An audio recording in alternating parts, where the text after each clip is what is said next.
चंदोली जगन्नाथ मंदिर मठरे 24 प्रहरी विश्वशांति नामयज्ञ निमंते भव्य कलश शोभा यात्रा अनुष्ठित।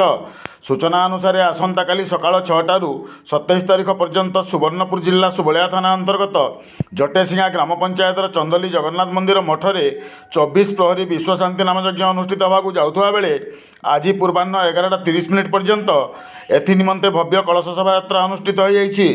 ଏହି କ୍ରମରେ ଆଜି ଅଞ୍ଚଳର ପ୍ରାୟ 500ରୁ ଊର୍ଦ୍ଧ୍ୱ ପୁରୁଷ ଏବଂ ମହିଳା ନିକଟସ୍ଥ ଗଦନେଶ୍ୱର ମହାନଦୀ ଘାଟକୁ ଯାଇ ସେଠାରେ ରୀତିନୀତି ଅନୁସାରେ ଗଙ୍ଗାଦେବୀଙ୍କ ପୂଜାର୍ଚ୍ଚନା କରି ହାତରେ ଜଳପୂର୍ଣ୍ଣ କଳସ ଧାରଣ କରି ଦେବଦେବ ମହାଦେବ ବାବା ଗଦନେଶ୍ୱରଙ୍କ ମନ୍ଦିର ବେଢ଼ା ପରିକ୍ରମା କରିଥିଲେ। ପରିକ୍ରମା ପରେ ବାବା ଗଦନେଶ୍ୱର ଶୈବପୀଠରୁ ଢୋଲ ନିଶାଣ ଡିଜେ ବାଦ୍ୟ ଏବଂ ନାମ ସଂକୀର୍ତ୍ତନ୍ୟର ତାଳେ ତାଳେ ଏକ सांस्कृतिक शोभायात्रा डुमुरी बड़खमार ग्राम होई नाममंडप परिक्रमा पूर्वक यज्ञ मंडप और नाममंडप रे कलश स्थापन करथिबा देखिबाकू मिलिछि। समाजसेवी प्रेमानंद जट्टी सपत्नीक कर्ता दायित्व निर्वाह करथिबा बेले उक्त कलश शोभायात्रा पूर्वतन ब्लॉक अध्यक्ष रंजित कुमार रथ एवं विवेकानंद प्रधान योगदान पूर्वक कलश धारण करथिबा देखिबाकू मिलिछि।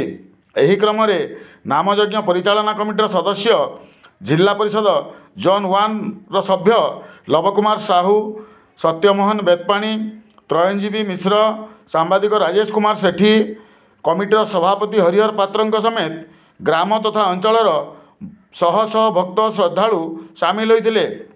कार्यक्रम रे महंत चंद्रमा दास समेत मठर महंत एवं वृंदावन आसीथिबा सन्थ और सन्यासी सामिल होइथिबा देखिबाकू मिलिथिला।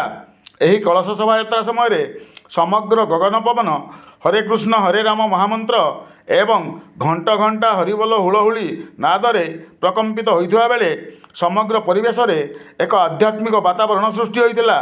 एही नामयज्ञ रे जिला तथा जिला बाहरर 82 गोटी संकीर्तन्य मंडली योगदान करिवार कार्यक्रम स्थिर होइथिबा बेले तन्मध्यरु 21 गोटी महिला संकीर्तन्य मंडली थिबा आयोजक कमिटी पक्षरु सूचना मिलिछि। एही अवसर रे महंत चंद्रमा दास महाराज चंदोली पहाड़ चूड़ा देश विश्व कल्याण निमित्त प्रार्थना करिवार कार्यक्रम स्थिर होइथिबा बेले भक्त श्रद्धालुंक मनोरंजन निमंते मीना बजार रो व्यवस्था रहिथिबा देखा जाइछि। प्रत्येक दिन हरिहाट रे आगत भक्त और श्रद्धालुंक निमंते अन्नयज्ञर व्यवस्था रहिथिबा जଣା पड़िछि।